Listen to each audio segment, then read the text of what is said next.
John Bloom and Arron Oberholser here for WMPO-TV, powered by Golf Mix. And we're standing at the 16th hole, or just outside the most exciting hole in all of golf. Arron, this is such an exciting hole that it even plays a role in a player's head well before they get right here. You're right about that, John. When you're standing on the first tee or the 10th tee, depending on what time you started and what hole you started on, it is either in the back of your mind or the forefront of your mind that you got this hole coming up. You come off the 15th bridge, you walk right up into here, and right beyond this tunnel awaits a raucous crowd that you have never seen anything like before in your PGA Tour life. All right, Arron, as you've done so many times in competitive play here at the Phoenix Open, you walk through this tunnel, you come out to the sea of humanity. How is it possible that a player can get it right in their mind to actually hit a golf shot in front of this?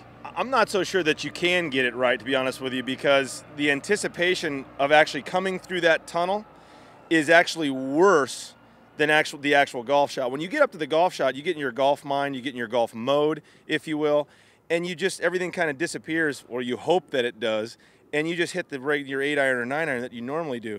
It's that anticipation when you're coming through that tunnel. What's the crowd going to react like? What's it going to be like? What are they going to chant at me? Are they going to yell at me? Are they going to boo me? Or do they have a song for me? All these things kind of go through your mind as a player before you walk through that tunnel, and then once it's over, it's like, oh, okay, you're still nervous to hit the shot, but I was always more nervous actually coming through the tunnel, wondering what was going to happen rather than actually hitting the golf shot. As the players make their way to the tee box here on the par 3 16th, what do they have in front of them, Arron? Well, John, they're going to have anywhere from between, I'd say, 120, 25 yards all the way up to 175 yards, depending on how they put the tee, where they put the tee blocks, and where they put the hole location. If they put it all the way back, it's $175. If they put it on the front box with a front pin, it's going to be about $120, $125. Guys will be hitting anywhere from between sand wedges to 6-irons, and then, you know, it's a birdie hole when the conditions are nice, no matter where they put the tees and where they put the pins. It's when you get the wind, especially that northeast wind. That northeast wind comes, it's cold, it's right into you, and this hole becomes a completely different entity, a completely different monster, if you will. Sometimes no wind, calm conditions, or even downwind with a southwest wind, this hole plays extremely easy. You're going to see a lot of birdies here. That is if the guys don't get up here and let the crowd get to them. This is the only green in golf where you actually get booed if you miss it on a par 3, and that's if you miss it just by an inch on the collar. Now, as you know that coming in, where can you actually miss it and still get away with a good score, and where do you have to avoid to not get embarrassed in front of the thousands of fans here on 16? Well, John, where you can miss it is definitely more towards the right side of the screen. You can still get a good view of the green. Most hole locations are accessible with a right miss. You can get the ball up and down. I'm not going to say easily all the time, but for the most part, you're able to leave yourself no worse than, let's say, 5 to 8 feet for par.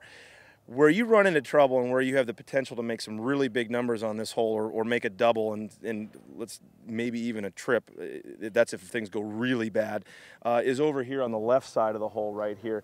This is really difficult. That bunker is difficult. This green will be extremely fast, will be extremely firm. If you hit anything, if you hit a shot and miss the green anywhere to the left, it's going to bound hard down, probably against the grandstands. You're going to have to take relief, in which case, if the pin's anywhere on the left side, if you try to get cute with it at all, you bring double into play immediately. If you just take your medicine, you might have a good chance for par. Most of the time, you're going to make a bogey, though, when you hit it down there. It really takes some special touch to get the ball up and down, even if the pins are all the way across the green on the right side of the green, just because you can't see the surface, and you have to judge it properly. And this green, like I said, is extremely fast, and that's actually towards the valley, so it gets extremely fast. And I've seen guys on the left side of this green chip it off the front of this green and down actually where our lovely cameraman is standing, and that's no fun either. And I'm telling you what, you want to get double booed. That just builds the pressure. When you miss the green off the tee and then you chip it over and miss the green again, the boos just get louder, and then it just becomes even harder and harder to get the ball in the hole. Players don't just have to worry about getting booed. They also can get a lot of love here on the 16th hole. When you hit a good shot, it's probably as good of a feeling as you'll get.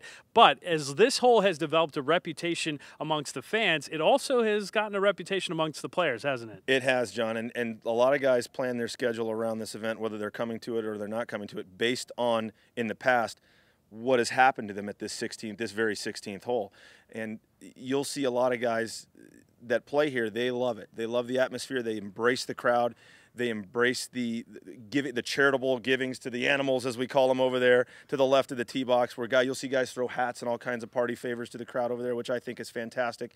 And then you'll see the guys who just put their hat down and walk like this to the green and just can't wait to get this thing done. And those guys, they either hit a bad shot or they just don't really enjoy this environment. And I think that the one thing you have to do at the Phoenix Open, and especially on the 16th hole, is you have to embrace this crowd. And then in turn, this crowd will embrace you. For Arron Oberholser, I'm John Bloom for WMPO-TV, powered by Golf Mix.